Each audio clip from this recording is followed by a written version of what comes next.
Good afternoon, traders. This is Kevin Craney with RJO Futures with an afternoon financial update.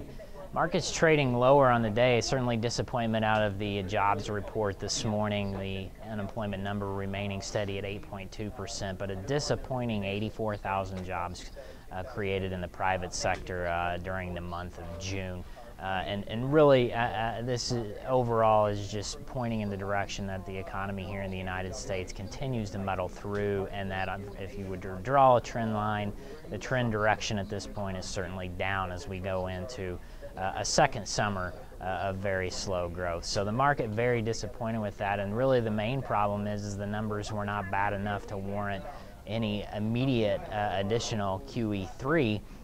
So that's also disappointing to the market in terms of the fact that the report just wasn't bad enough to warrant that. So really we're in a muddle through period here. We see the S&P down about 12 points off its lows of the day to settle at about 1355. But that 1350 to 1355 level is going to be key as we go forward in the S&P. Can we hold that? Will we break it? And if we do break it, I think there's certainly more to the downside.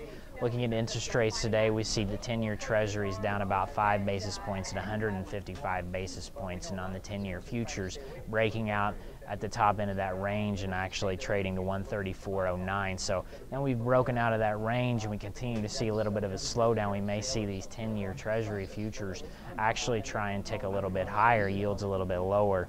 On the 30-year end of the curve, we see yields trading lower as well. They're down 5 basis points as well at about 267 basis points in the cash. So we see the 30-year futures actually at the top end of the range. It'll be interesting to see next week if we can break out of the top end of the range on the longer end of the curve. That's the part of the curve, I think, where we still have more opportunity with people probably seeking yield, and they're going to have to go out to that 30-year end of the curve to actually get it.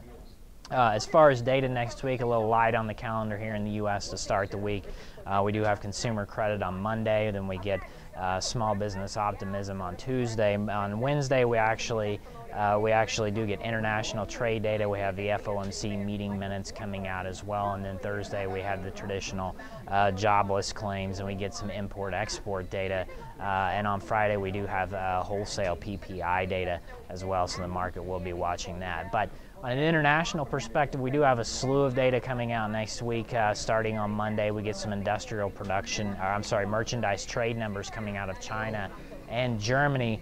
And then on Tuesday, we get a slew of industrial production numbers from Europe, including Italy, France, Great Britain, and a host of other countries with industrial production numbers to give us an idea of certainly the health of the European economy if we continue to see it slide. Probably bigger numbers coming in. Certainly on Thursday we get Chinese GDP and likewise Chinese industrial production numbers. Market really going to be interested to see where that Chinese GDP comes in, and certainly how that's going to affect the U.S. market, because that's also one thing that the U.S. markets are certainly fearing is just a global slowdown and how weak that Asian economy is really going to be. Just give me a call, 888-596-5817. We can discuss these financial opportunities and other trading ideas. Please remember, futures trading is not suitable for everyone. It does carry a high degree of risk. Have a great weekend, and we'll see you next week.